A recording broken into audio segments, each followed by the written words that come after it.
রসুলের সামনে এক ইহুদি হাজির হয়ে নালিশ দেয়, আপনার সাহাবী আমার গালে চড় মেরেছে, বিচার করেন।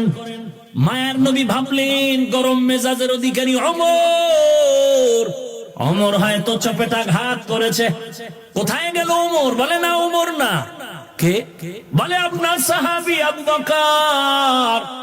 নবী আশ্চর্য হয়ে গেলেন, আবু বকর? বলে হ্যাঁ। নবী ডাকলেন, আবু বকর, লাব্বাইক ওয়া সা'দাইকা রাসূলুল্লাহ, আপনি কি ইহুদির গালে চড় মেরেছেন? বলেন আবু বকর কি মিথ্যা বলবেন? আবু বকর সিদ্দিক রাদিয়াল্লাহু আনহু বললেন, জি পয়গম্বর, আমি চড় মেরেছি। নবী বললেন, কেন চড় মেরেছেন? বলে, এই বেঈমান ইহুদি আমার আল্লাহকে গালি দিয়েছে, সহ্য করতে পারিনি। ইহুদি কত বড় বেঈমান! জাগাত ডাক দিয়ে কয়, কসম, আমি আল্লাহরে গালি দেই নাই। এখন আবু বকর বললেন, আল্লাহকে গালি দিয়েছে, চড় মেরেছি। ইহুদি শপথ করেছে, চড় মারি না, আমি গালি দেই না। মায়ার নবী তো ইনসাফ ওয়ালা বাদশা, আদেল। এখন ইনসাফের বিচার তো করতেই হবে। কেমনে? বলে, ইহুদি যখন কসম খেয়েছে তখন শরীয়তের আইন হলো, আবু বকর তোমার সত্যতার জন্য সাক্ষী পেশ করো। আবু বকর সিদ্দিক বললেন, পয়গম্বর, আমার পক্ষে তো কোনো সাক্ষী নাই, ওরা বেঈমান ছিল, আমি তো একাই ছিলাম, আমার তো কোনো সাক্ষী নাই। নবী চিন্তায় পড়ে গেলেন, বিপাকে পড়ে গেলেন। নবী বললেন, যেহেতু আপনি সাক্ষী পেশ করতে ব্যর্থ হয়ে গেলেন, এখন জাহিরি বিচার এমনটাই হবে। ইহুদি ভাই, তুমি তোমার সততার উপরে মজবুত আছো, জাহিরি বিচারে তুমি তোমার হাতটা বাড়াইয়া প্রতিশোধ নিয়ে নাও, আবু বকরের গালে একটা চড় মেরে দাও। কিন্তু মায়ার নবীও জানেন আবু বকর মিথ্যা বলেন নাই। মায়ার নবীও চান না যে ইহুদির নাপাক হাত আবু বকরের গালে স্পর্শ করবে। আবু বকরও চিন্তায় পড়ে গেলেন, আমার মায়ার নবীও চিন্তায় বিভোর। আবু বকরের চোখের পানি টপ টপ করে পড়তেছে, নবীও চিন্তায় পড়ে গেলেন, ও আল্লাহ, ইহুদির নাপাক হাত যেন আবু বকরের গালে না লাগে, কি করতে পারি মালিক? ইহুদি সুযোগ পাইয়া দৌড়াইয়া যাচ্ছে আবু বকরের গালে চড় মারবে।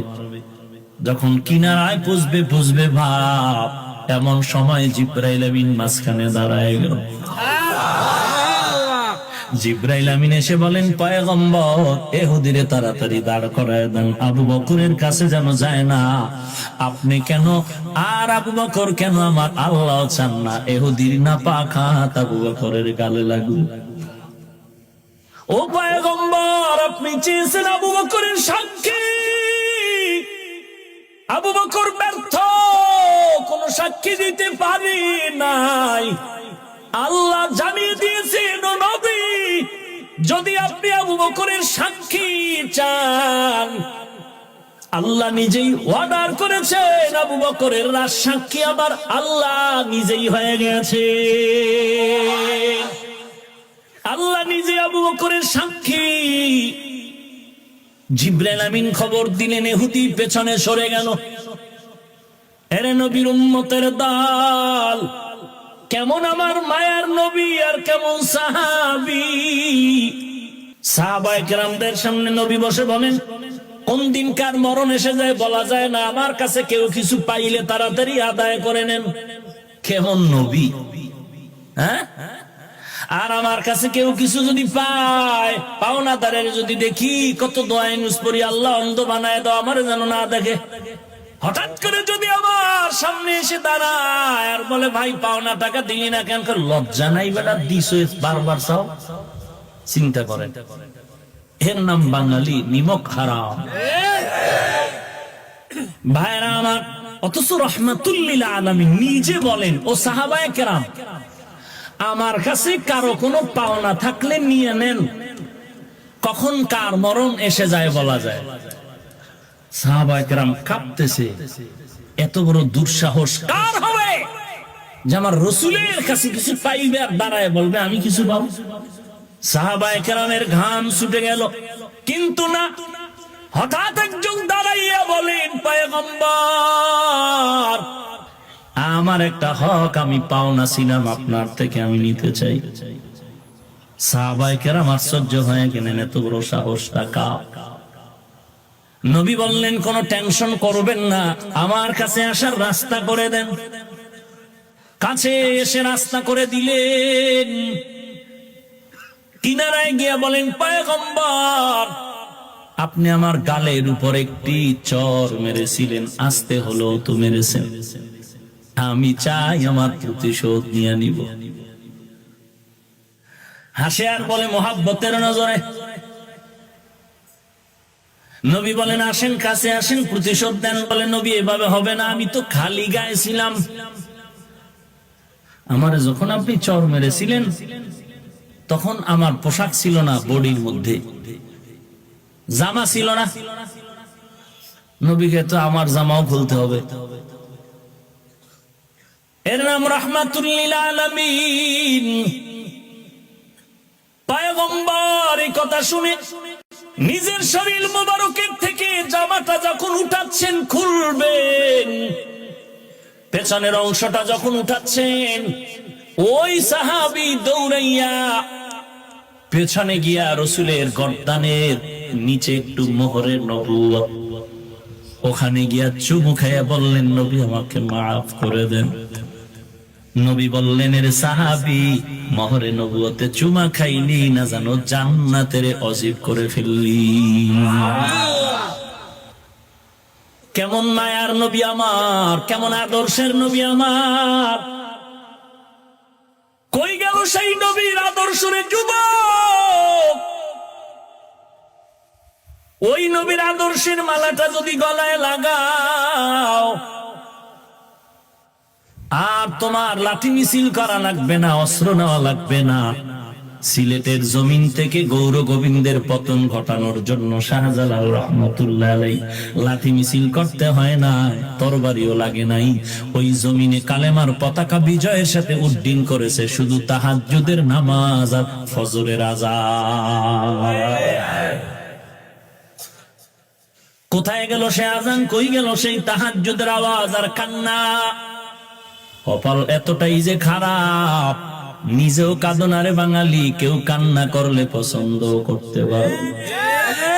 কপাল যে এতটাই যে খারাপ, নিজেও টুপি পরো না, কেউ টুপি পরলে দেখতে পারো না। নিজেও দাড়ি রাখো না, কেউ দাড়ি রাখলে পছন্দ করো না। নিজে পর্দা করো না, কেউ পর্দা করলে পছন্দ করো না।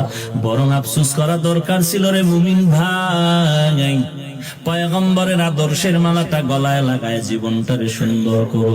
ওমরের মতো বান্দা আমার নবীর গর্দান কাটতে গিয়ে কালেমা পড়ে মুসলমান হয়ে গেল। ওই ওমর আমার নবীর এত বড় আশিক। এই আবু বকর ওমর এদের জীবনে যদি বলতে থাকি সারা রাত চলে যাবে, জিন্দেগি শেষ করা যাবে না রে বাবা। এত দামি কেন? তাদের টাকা বেশি ছিল নাকি? বলে না, কোনো টাকা নাই, পয়সা নাই। নবী বলেন, যুদ্ধে যাব, যার যা আছে তাড়াতাড়ি দান করেন। ওমর তার মাল সামানা দান করলেন, ওসমান তার মাল নিয়ে আসলেন, আলী রাদিয়াল্লাহু আনহু মাল নিয়ে আসলেন, আবু বকর আসলেন। আল্লাহর নবী জিজ্ঞেস করেন, আবু বকর কি পরিমাণ মাল রেখে আসছেন বাড়ি? আবু বকর চোখের পানি ছেড়ে বলেন, পয়গম্বর জারু দিয়া ঘরে যা ছিল সব নিয়েছি। আল্লাহ এবং নবী ছাড়া আমার কেউ নাই। নবী আশ্চর্য হয়ে গেলেন। এমন সময় জিবরাইল আমিন এসে হাজির, ডেকে বলেন, ও পয়গম্বর, আল্লাহ নিজে আবু বকরকে ডাইরেক্ট সালাম দিয়েছেন আর জানতে চেয়েছেন এই অবস্থায় আবু বকর খুশি না বেজার। নবীজি বললেন, আবু বকর আপনার এত সম্মান, আমার আল্লাহ ডাইরেক্ট আপনাকে সালাম পাঠিয়েছেন, আর আপনি এই মুহূর্তে দান সৎকার সব করার পরে মনটা বেজার না খুশি? আবু বকর জবাব না দিয়ে কান্না শুরু করলেন। নবী বলেন, আবু বকর জবাব না দিয়ে কান্দেন কেন? আবু বকর কান্না করে বলেন, পয়গম্বর কে চিন্তা আমি আবু বকরকে? আমি তো ছিলাম মক্কার খারাপ জাহান্নামের আসামি। আপনার সোহবতে এসে আল্লাহ এত সম্মান দান করেছেন যে আমার আল্লাহ আমাকে ডাইরেক্ট সালাম পাঠিয়েছে। আমি সে আনন্দে কান্না করি, আবার ভয়, এই পরিমাণ ভয় যে আল্লাহ আমাকে জান্নাতের টিকিট দিয়েছেন, ওই আল্লাহ যদি আমার কোনো কাজে বেজার হয়, আবার টিকিট ক্যান্সেল হয়ে যেতে পারে, এই ভয়ে আবু বকরের কান্নার আওয়াজ। নবীর আদর্শের সাহাবী এত দামি হয়ে গেলেন, টাকা পয়সা কিচ্ছু না, শুধু মায়ার নবীর আদর্শ। সেই ১৫০০ বছর বিদায় হলেন আবার পয়গম্বর।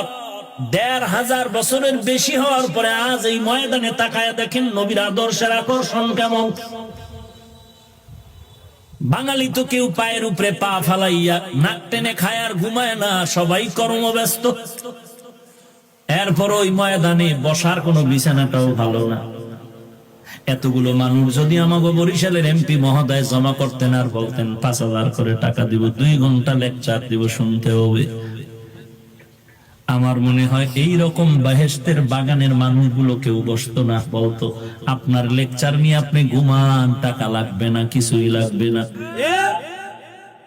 আবার এই প্যান্ডেলটারে এই মানুষগুলোকে নিয়ন্ত্রণের জন্য কত র্যাব, কত পুলিশ, কত বিডিআর, কত আর্মি, কত কুত্তা।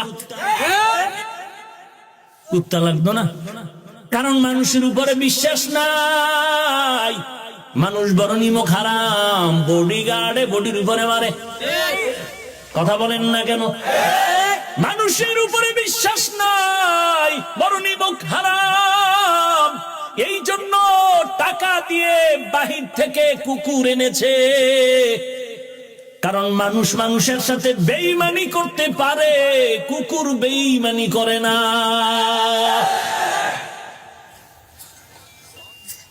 এরপরও কত চেয়ারের বাড়ি, বসার এই বিছনা দিলিকে থাকতো ৫,০০০ টাকার গুল্লি বাড়ি, বসার জায়গাটা দিতে পারলেন না।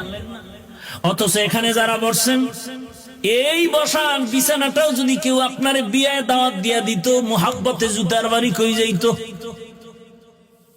এখানে যারা বসছেন মাগরিবের নামাজের আগের থেকে বসে আছেন, কর্মশালায় আসছেন, ব্যবসার দোকান বন্ধ করে আসছেন, সবাই এখানে চুপচাপ বসে আছেন, পিপিলিকার আওয়াজ আছে, আপনাদের কোনো আওয়াজ নাই। বসার বিছানাটাও ভালো না, মনের মধ্যে কোনো কষ্ট নাই, আর এই প্যান্ডেল নিয়ন্ত্রণের জন্য কোনো বাহিনীরও প্রয়োজন হয় নাই। এরে আল্লাহর বান্দা, আমি যদি বলি ভাইজানেরা, আপনার অন্তরে কষ্ট তো নাই, ওই তো মনের খুশিতে কতক্ষণ আপনারা ময়দানে থাকবেন।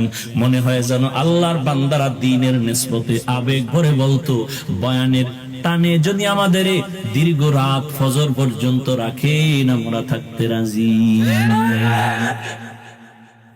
কেন এখানে গরুর গোশতের খিচুড়ি দেওয়া হবে, তবারক দেওয়া হবে, আসা যাওয়ার ভাড়া দেওয়া হবে, বরং ফাঁকে দিয়া টাকা রেখে দেওয়া হলো।